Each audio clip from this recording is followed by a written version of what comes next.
क्या स्टार्ट हो रहा है जी? Sorry, quality management. Yes, quality management. बेटा मुझे क्वालिटी मैनेजमेंट, अच्छा क्वालिटी मैनेजमेंट स्टैंडर्ड है 220। अब ये कह रहे हैं कि बिल्कुल एक फैमिली मेम्बर है ISQC 1 का, ISQC 1 का, जिसको हम क्या कहते हैं ISQM1 एंड ISQM2। ठीक है, बिल्कुल वही कॉन्टेंट है। अच्छा, क्वालिटी कंट्रोल में ऑडिट प्रोसीजर नहीं याद रखना है। हेलो, क्वालिटी कंट्रोल स्टैंडर्ड में कोई ऑडिट प्रोसीजर नहीं है, कोई एविडेंस आपने ऑब्टेन नहीं करना।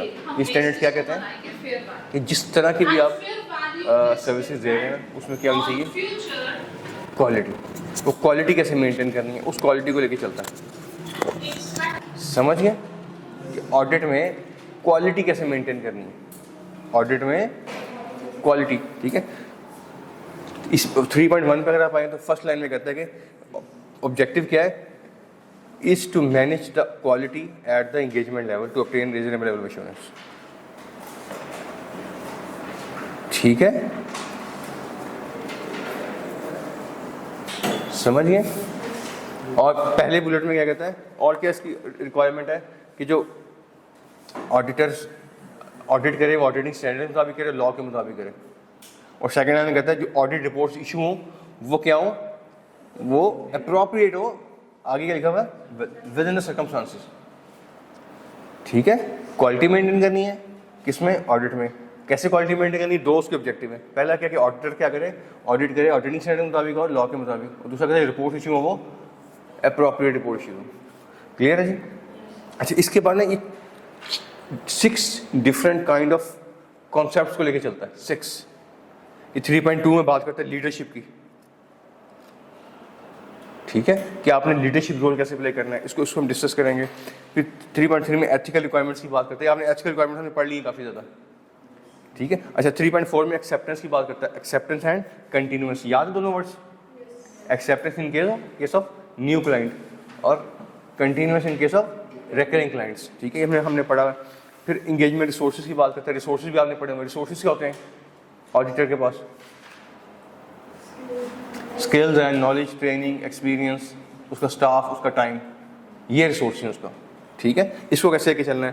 फिर 3.6 में बात करता है, मैंने ये भी पहले बात की है आपसे, डायरेक्शन, सुपरविजन एंड रिव्यू। तीनों वर्ड इकट्ठे चल रहे होंगे कि आपने कैसे डायरेक्शन करनी है, कैसे सुपरविजन करनी है, कैसे रिव्यू करना है। डायरेक्शन होती है काम से पहले, सुपरविजन होती है during the course of the audit, और रिव्यू होता है ऑडिट के बाद।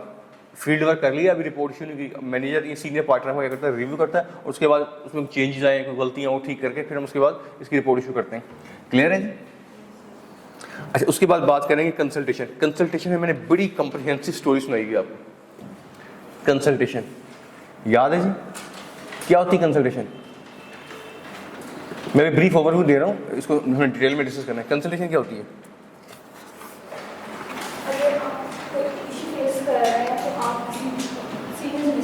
कोई किसी किस्म का इशू आ रहा है तो उसे कंसल्ट करें तो उस पर ये अटेंडेड रह जाए, उस पर अपना फोकस ना करें कि ठीक है खैर चलते हैं आगे चलते हैं। नहीं, जहाँ कंसल्टेशन की ज़रूरत है वो किसी छोटे मोटे मैटर में नहीं होगी, किसी सिग्निफिकेंट बड़े मैटर में होगी, वहाँ पे कंसल्ट करें। कंसल्टेशन की मैं आपको डिलॉयट की मेथोडोलॉजी बताई थी कि डिलॉयट की मेथोडोलॉजी ये थी कि अगर ट्रेनिंग को इशू आ रहा है ना कोई, तो वो जूनियर से डिस्कस करे, जूनियर क्या आ रहा है वो सेमी सीनियर से डिस्कस करे, सेमी सीनियर सीनियर से करे, सीनियर क्या करे ऑडिट सुपरवाइजर से करे, सुपरवाइजर मैनेजर से करे। ठीक है, मैनेजर क्या करे सीनियर मैनेजर से करे, सीनियर मैनेजर पार्टनर से करे, अपने से सीनियर बंदे से कंसल्ट करे। यही होती है ना एंगेजमेंट टीम, ऐसी होती है। पार्टनर ऊपर एक होता है, अक्सर एक से ज़्यादा भी हो सकते हैं लेकिन ज़्यादातर कम होते हैं। एक ट्राइंगल से चल रही होती है नहीं। ठीक है, अच्छा अगर with in the audit team, ये ऑडिट टीम है ना, टीम प्रॉब्लम हल नहीं हुई तो क्या करे, पार्टनर अपने कंपेटिटिव पार्टनर जो बैठा हुआ है ना साथ, उसका अपना पीयर पार्टनर बैठा हुआ है, उससे डिस्कस करे। फॉर एग्जाम्पल फैसलाबाद में 2 पार्टनर हैं, पार्टनर ए को इशू आ रहा है तो पार्टनर बी से डिस्कस कर गया है मेरी प्रॉब्लम आ रही है, कॉन्फिडेंशियलिटी को मेंटेन करते हुए। ठीक हो गया, समझ गए नहीं? अच्छा, अगर विद इन द ऑफिस आपका प्रॉब्लम सॉल्व नहीं हो रहा तो क्या करें, कंट्री लेवल की, मैं आपको डिलॉयट की मेथोडोलॉजी बता रहा हूँ बहुत ज़बरदस्ती। अगर with in the office for Faisalabad level में प्रॉब्लम हल नहीं हुआ तो उसको नेशन वाइड आपके ऑफिस से पूछें। हमारा कराची में ऑफिस है, हेड ऑफिस, ठीक है। मसला हल नहीं हुआ तो कॉन्टिनेंट वाइज, कॉन्टिनेंट वाइड जो हमारा ऑफिस है ना, वो हमारा ऑफिस था ये क्या है, चाइना के साथ इलाका है, सिंगापुर। सिंगापुर में हमारा ऑफिस है, हेड ऑफिस।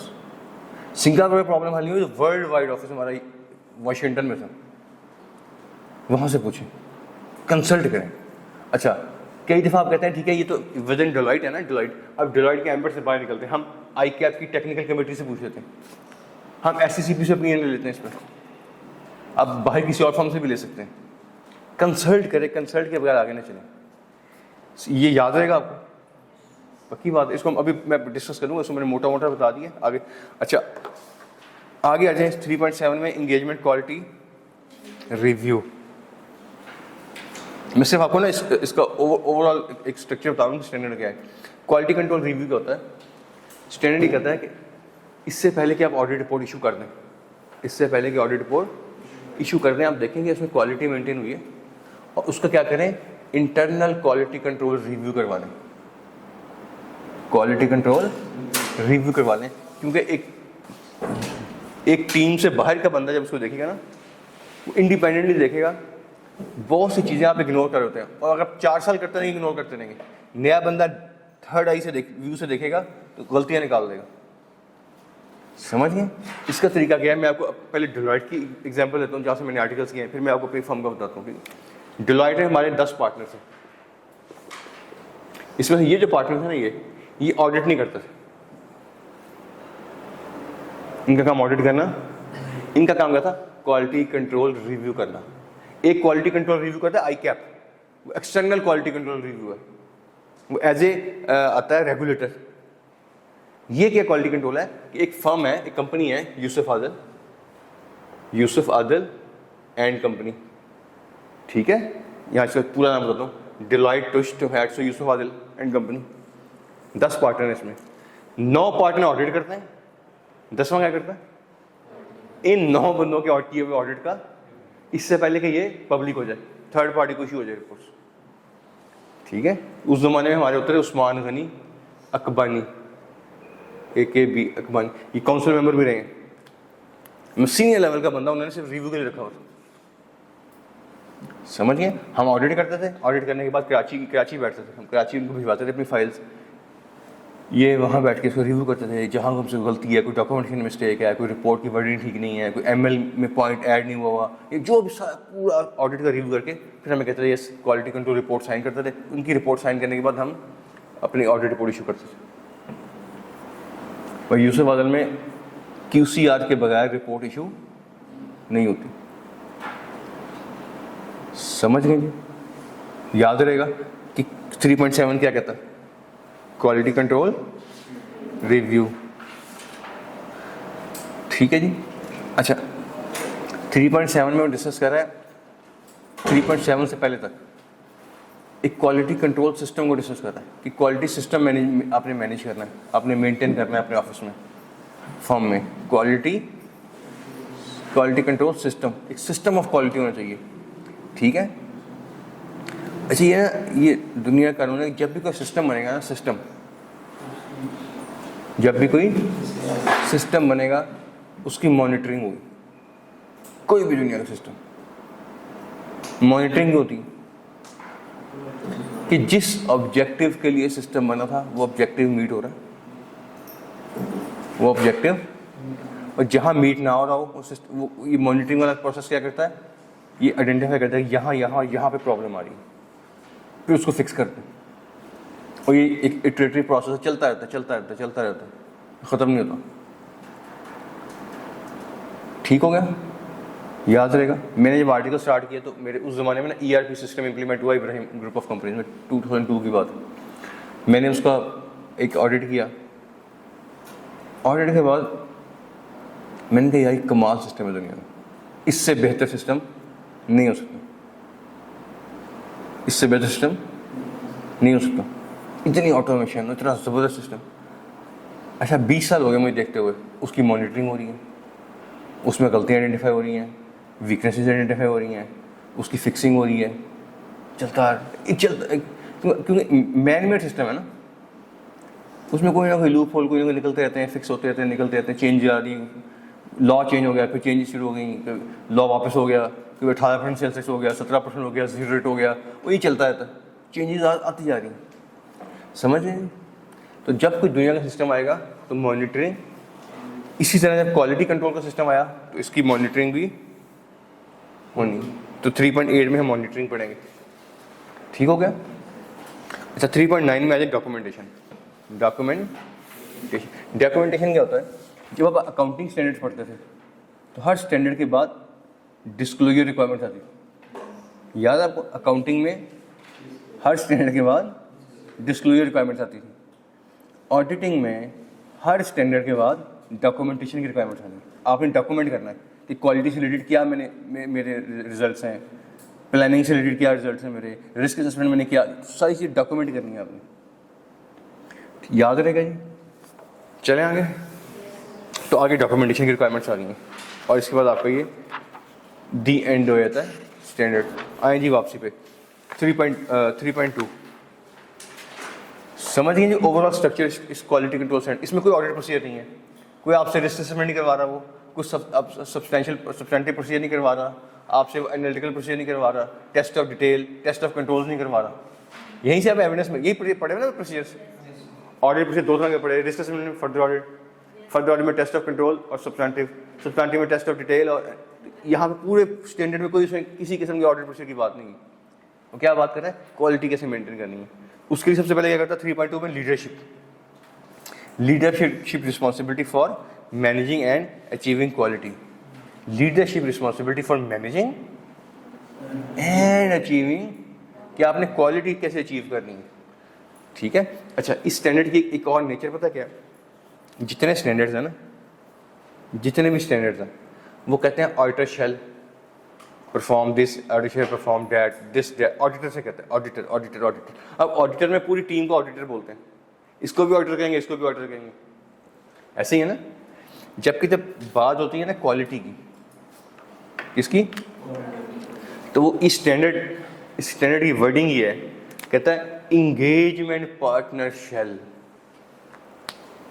क्वालिटी मेंटेन करने की रिस्पॉन्सिबिलिटी है उस बंदे की जो पूरे ऑडिट का जिम्मेदार है, ठीक है। अब 3.2 में it is engagement partners responsibility, 3.3 में द एंगेजमेंट पार्टनर शुड, 3.4 में द एंगेजमेंट पार्टनर शुड।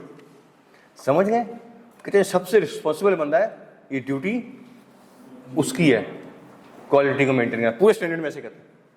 ये भी इसकी one of its own kind है, दो तरह से डिफरेंट हो गया ना, एक तो इसमें ऑडिट प्रोसीजर नहीं है और दूसरा ये किससे डिस्कस करता है, किसके साथ डायलॉग कर रहा है, पार्टनर के साथ। चले आगे। अच्छा कहते जी 3.2 में रिस्पॉन्सिबिलिटी किसकी है, क्वालिटी को मैनेज करना, अचीव करना एंगेजमेंट पार्टनर की। The engagement partner shall be sufficiently and appropriately involve through out the engagement. उसने क्या करना है, पूरी एंगेजमेंट का क्या मतलब है, चारों फेजेस, प्रिलिमिनरी एक्टिविटी से लेके रिपोर्टिंग तक थ्रू आउट उसने क्वालिटी को मेंटेन करना है। ये नहीं कि प्लानिंग तो बहुत जबरदस्त कर लिया, खैर ये रिस्क असेसमेंट देखी जाएगी, प्लानिंग भी देखी जाएगी, जब ऑडिट प्रोसेस होंगे तब हम क्वालिटी मेंटेन कर लेंगे, नहीं, throughout the audit. Throughout audit का मतलब क्या, पूरी चारों फेजेस होने पड़े होंगे, preliminary activities, planning and assessment, execution of audit और रिपोर्टिंग, क्वालिटी मेंटेन करनी है। अच्छा क्वालिटी कैसे मेंटेन करनी है, just for you are my team, मैं एंगेजमेंट पार्टनर हूँ, मैंने कैसे क्वालिटी मेंटेन करनी है, क्या लीडरशिप रोल प्ले करना है। तो मैंने अपने मैसेजेस से और अपने एक्शन से, ठीक है, ये आप लोगों से कहना है कि यार क्वालिटी मेंटेन करनी है, क्वालिटी क्यों जरूरी है, इस पर एम्फोसिस करना है, इसे फोकस करना है, आपकी ट्रेनिंग करवानी है, बार बार डिस्कस करना है आपको, उठते बैठते क्वालिटी, बिल्कुल ऐसे यूफोन वाले करते हैं। हमें नहीं पता यूफोन क्या चीज़ है, सबको पता है, या कोका कोला क्या चीज़ है, वो बार बार सुना के हमारे ब्रेन सेल्स बना देते हैं, ठीक है, समझिए। वही कोक है, गर्मियों में कहते हैं जी गर्मियों का मजा, सर्दियों में ठंड इंजॉय करें, वो बोतल को मफलर बना देते हैं और वो मैकडॉनल्ड्स के ऊपर बड़ा सा बोर्ड लगा देते हैं, आप कहते हैं यार ठंडी सर्दी आ गई, चलो कोक इंजॉय, मौसम इंजॉय करते हैं। वही सब कुछ है। बसंत आ रही होती है, वो बसंत की ऐड शुरू कर देते हैं। वो कोई शादियों का सीज़न आ रहा है, वो उस तरह की ऐड शुरू कर देंगे। ईदें आ रही होती हैं तो ईदैन पे वो उस तरह की एडवर्टीजमेंट शुरू, ईद का मजा जी, चलो जी वही कोक चल रही है, हमें पता है। लेकिन यही काम आपके इंगेजमेंट पार्टनर ने करना है। क्वालिटी क्वालिटी क्वालिटी क्वालिटी, पूरे ऑर्डर में क्वालिटी। आपको लगेगा क्वालिटी के बाहर ऑर्डर नहीं उसमें, ठीक है। कुरान ने भी ये किया है, जो जरूरी चीज़ थी नमाज का, बार बार हर अल्टरनेट सूरत में वो नमाज का, नमाज, ठीक है। साथ ज़कात को भी, जिस चीज़ फोकस करना था बार बार की जाती है। ये अल्लाह का भी पैटर्न है। हम भी स्कूलों में वो लपे आती है क्या कौमी तराना बार, हालांकि अल्लाह हमारी बदकिस्मत है, हमें उसका मतलब ही नहीं पता तराने का क्या है, लेकिन पढ़ते हम डेली से, पढ़ाया कैसे जाता था वो अलग चीज़ है, ठीक है। यही रोल प्ले करना है आपने। क्या कहते हैं, सेकंड पैराग्राफ पढ़िएगा।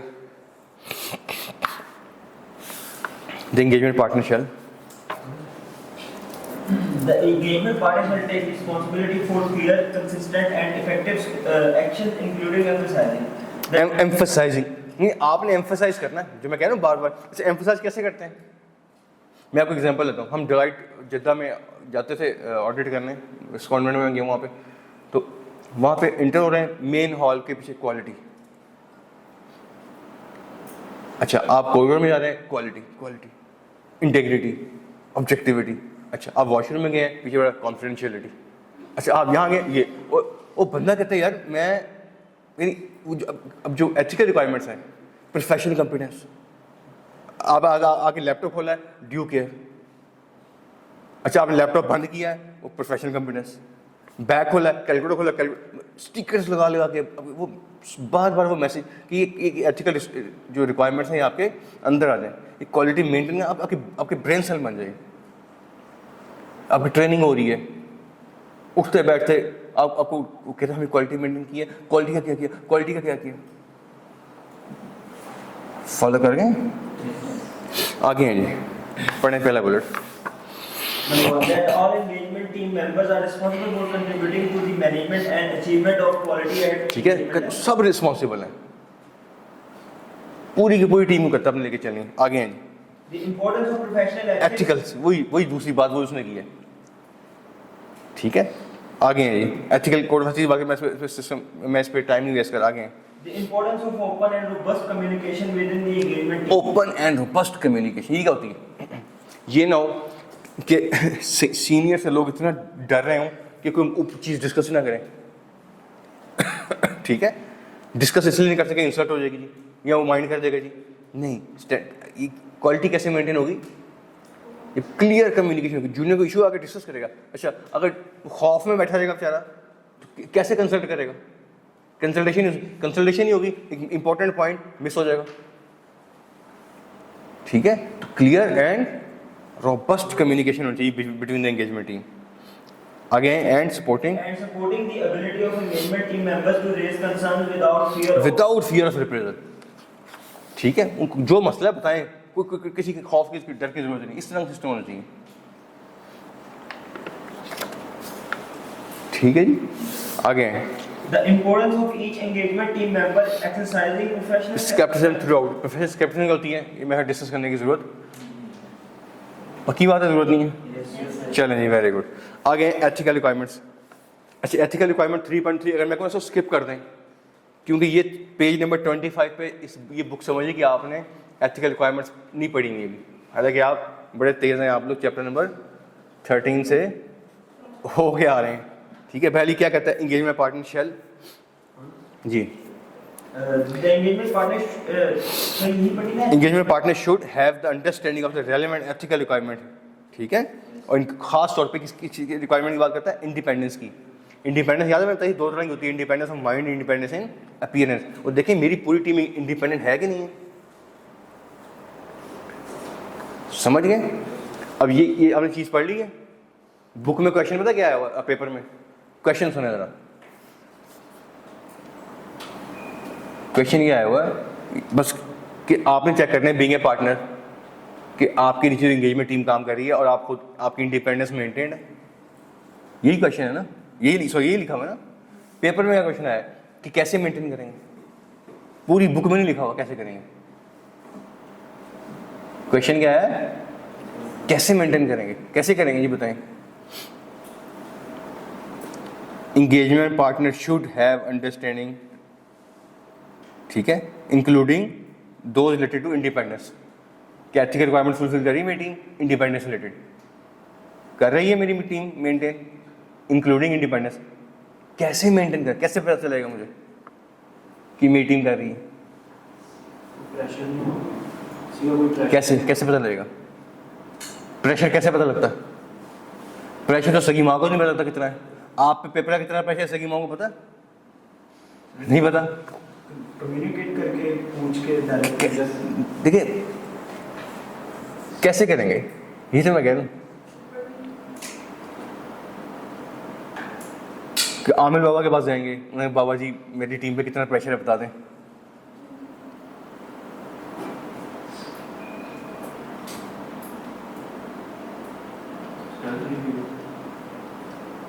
क्या प्रोसेस परफॉर्म करेंगे जिससे पता लगे एंगेजमेंट टीम इंडिपेंडेंट है कि नहीं है? ठीक है, इसका मैं आपको बता देता हूँ। इसका होता है एक ना इंडिपेंडेंस डिक्लेरेशन फॉर्म। इंडिपेंडेंस अभी आप इंशाल्लाह कैफ क्वालिफाई करके जाएंगे ना ऑडिट फॉर्म में, सबसे पहले वो आपको क्या करेंगे, अपनी क्लाइंट्स की लिस्ट देंगे कि ये हमारे 100, 150, 200, 250 क्लाइंट्स हैं। ठीक हो गया? समझ गए? ऑडिट मैंने कहा प्रैक्टिकल सब्जेक्ट है, कोई इम्प्रैक्टिकल सी बात यहाँ पे नहीं हो सकती कि जी वो और पार्टनर साहब 2 नफर पढ़ के सोएंगे, सुबह उनके जहन में आएगा ये फलाने बच्चे का फलाना थ्रेट है वहाँ पे, ऐसे नहीं होगा। ठीक है, आपको क्या मिलेगा? इंडिपेंडेंस डिक्लेरेशन फॉर्म मिलेगा और नंबर 2 आपको लिस्ट ऑफ क्लाइंट्स मिलेगी जिसका आपने ऑडिट करना है। फिर आप देखिए, अच्छा क्वेश्चन यहाँ पे क्या होगा डिक्लेरेशन फॉर्म में? इनके सारी क्वेश्चनर होगा कि ये इन क्लाइंट्स का हमने ऑडिट करना है, बताएं आपका कोई इंटरेस्ट तो नहीं है, आपने लोन तो नहीं लिया हुआ, लोन दिया तो नहीं हुआ, गारंटी तो नहीं ली हुई, गारंटी दी तो नहीं हुई, गिफ्ट तो नहीं लिया हुआ है, फेमिलियरिटीज तो नहीं है, कोई क्लोज फैमिली रिलेशनशिप तो नहीं है, कोई किसी सीनियर पोजीशन पे आपका कोई क्लोज फैमिली मेंबर जॉब तो नहीं कर रहा। ऐसे ही पता लगेगा इंडिपेंडेंस से। ठीक है, हम आर्टिकल्स कर रहे थे, बच्चे ने कहा कि जी मेरे जो है फादर या मतलब चचा मेरे उसमें चिनाब क्लब में उनकी फलानी पोजीशन है, तो मैंने डिसाइड किया कि ठीक है इस बच्चे को चिनाब क्लब ऑडिट में नहीं भेजना। ठीक है, वहाँ पे उसके क्लोज फैमिली मेंबर बैठे हुए, तो उस एक को रिमूव करके टीम से उसकी जगह किसी और को ऐड कर दी ताकि टीम क्या हो, रिस्पॉन्सिबिलिटी किसकी है? पार्टनर की। कैसे फुलफिल उस इंफॉर्मेशन कैसे लेनी है? Independence declaration. अब ये देखिए ये बुक में नहीं है, 4, 5, 6 नंबर का क्वेश्चन आया हुआ ये। ठीक है, तो इसलिए क्लास में भी हम बहुत से ना चाहते हुए भी ना हम बहुत से पास पेपर डिस्कस कर लेते हैं, बहुत से सिनेरियो। जैसे पास पेपर की बात करता हूँ तो सिर्फ कैफ के पेपर नहीं डिस्कस कर रहे, मेरे नॉलेज में ACC के पेपर्स भी होते हैं, ICMA के पेपर भी मैं देखता हूँ, पिफा के पेपर भी मैं देखता हूँ। तो डिफरेंट इंस्टीट्यूट के पेपर के क्वेश्चन आपके गुजर जाते हैं यहाँ। ठीक है, अच्छा आम बच्चे ने क्या पढ़ना था कि एंगेजमेंट पार्टी ने मेक श्योर करना है कि क्लाइंट टीम इंडिपेंडेंस है, बस पढ़े खत्म। एग्जाम में इससे आगे एक्सपेक्ट करता है आपसे कि कैसे करना है आपने। ठीक हो गया? याद रहेगा जी? बिल्कुल ऐसे। पहला फॉर्म ये देंगे आपको, इसके बाद फॉर्म देंगे आपको कॉन्फिडेंशियलिटी का फॉर्म, डिक्लेरेशन साइन करवाएंगे, डिक्लेरेशन ऑफ कि आप इन क्लाइंट्स में जो ऑडिट करेंगे इन्फॉर्मेशन मिलेगी उसको क्या रखेंगे? कॉन्फिडेंशियल। और अगर आपने ब्रीच किया उस डिक्लेरेशन को तो आपके खिलाफ स्ट्रिक्ट एक्शन लिए जाएंगे। ठीक हो गया? आगे हैं जी, पॉइंट 2 पढ़ें। Take responsibility for other members of the engagement team. ठीक है जी, आगे हैं। Remain alert throughout the audit engagement if matter comes to the engagement. अगर कोई ऐसा एथिकल मैटर इशू हो गया है तो उसको उस पर अलर्ट रहें, फ़ौरन उसको रिजॉल्व करें। ठीक है, हो जाता है ना। ये जब हम ऑडिट करने आए तो कोई मसला नहीं था, लेकिन ऑडिट करते करते ही सीनियर की जॉब, सीनियर के फादर की जॉब होगी, मेरे को CFO लगे, हम मसला आ गया। ऑडिट के स्टार्ट में नहीं था, लेकिन जैसे ऑडिट प्रोसीड किया आगे इशू आ गए। मैनेजर ने खुद शेयर खरीद लिए या मैनेजर के स्पाउस ने खरीद लिए शेयर वहाँ पे, अब सेल्फ इंटरेस्टेड आ गया ना। तो आपने अलर्ट रहना थ्रू आउट, ठीक है। और जहाँ की प्रॉब्लम है उसको फ़ौरन उस पर आखिर में कहते हैं कि जो भी थ्रेट है उस पर करेक्टिव एक्शन ले, करेक्टिव एक्शन के सेफगार्ड अडॉप्ट करें, ठीक है, अप्लाई करें सारे। तो आगे कहता है अगला पॉइंट, ये वाला पॉइंट समझ आ गया सबको कि थ्रू आउट द ऑडिट आपने क्या करना है, अलर्ट रहना है। जहाँ कोई किसी एथिकल प्रॉब्लम को कोई उस पर थ्रेट आता है एथिकल इशू पे, तो फ़ौरन क्या करें, सेफगार्ड अप्लाई करके उस थ्रेट को रिड्यूस करना है to an acceptably lower level. Clear है? अच्छा, लास्ट पॉइंट मैं पढ़ता हूँ sir. Prior to dating the auditor report, इसका मतलब है ऑडिटर रिपोर्ट को डेट करने से पहले, साइन करने से पहले क्या करना है, the auditor take the responsibility for determining whether relevant ethical requirement including those relating to independence have been fulfilled. Independence से रिलेटेड कोड ऑफ एथिक्स की सारी चीज़ें मैंने फुलफिल कर ली हैं। Prior to dating of the audit report को sign करने से पहले मैं देखूँगी फिर मेरी टीम इंडिपेंडेंट थी। ये बिल्कुल ऐसे होता है, आप पूरा पेपर सॉल्व करते हैं, पूरा पेपर सॉल्व करने के बाद कहते हैं ठीक है देखो मेरे सारे जो बिल्कुल वाइंड अप कर रहे होते हैं कि सारे क्वेश्चन ठीक है, नंबर ठीक है, स्टेपल हो गया, रोल नंबर लगा हुआ है, एडिशन शीट पे मैंने अपने आइडेंटिफिकेशन मार्क कर दिया, सब कुछ कर दिया, साइन हो गया, चेक करते हैं ना आप, बिल्कुल ऐसे। ठीक है, आप क्या करें, देखें क्या मेरी टीम बाकी, हालांकि आपने इंडिपेंडेंस थी तो आपने ऑडिट पे भिजवाए, लेकिन फिर भी आपने अलर्ट रहना है। समझ गए नहीं यहाँ पे? अच्छा, आगे जाए क्लाइंट एक्सेप्टेंस एंड कंटिन्यूस, इस आपने पढ़ा हुआ, इसको मैं थोड़ा स्पीडली पढ़ाऊंगा, इसमें काफ़ी टाइम लगा लिया हुआ ऑलरेडी। क्लाइंट एक्सेप्टेंस क्या है जी? The engagement partner should determine that firm's policies or procedures for the acceptance and continuance of client relationship and audit engagements have been followed. Have been followed, ठीक है। जो हमारे procedure थे वो क्या procedure है क्लाइंट एक्सेप्टेंस से related? Client की इंटेग्रिटी, मैनेजमेंट की इंटेग्रिटी, कंपनी की गुड्स सर्विसेज में डील करती है, ठीक है। एथिकल रिक्वायरमेंट फुलफिल कर सकता हूँ, नहीं कर सकता मैं यहाँ पे, ठीक है। मेरे पास नॉलेज है इस काम के लिए, स्किल्स हैं, कॉम्पिटेंस है, ट्रेनिंग है, स्टाफ है, टाइम है, ये सब कुछ करने के बाद हम डिसाइड करते हैं ना, वो सारे आपने यहाँ पे करने हैं।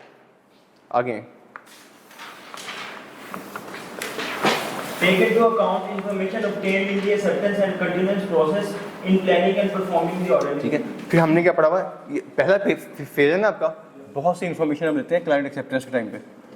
कहता है इस इन्फॉर्मेशन को यूज़ करें सेकंड स्टेज में जाके, जहाँ प्लानिंग और रिस्क असेसमेंट करते हैं। मैं पढ़ता हूँ इसे, take into account the information obtained in phase number 1 of the audit. कहाँ पे? फेज नंबर 2 में जाके। समझ गए जी? याद रहेगा? आगे हैं। Communicate the information promptly to the firm for taking necessary actions. If the engagement team becomes aware of information that may have caused the firm to decline the audit engagement, if the ऐसी कोई information आपको मिलती है किसी बंदे को, किसी team member को, तो फ़ौरन क्या करे, इसे कम्युनिकेट करे टू अप्रोप्रिएट लेवल। ऐसी इन्फॉर्मेशन कि जिसको अगर आपको पहले पता लग गया थी तो शायद ऑडिट ना लेते।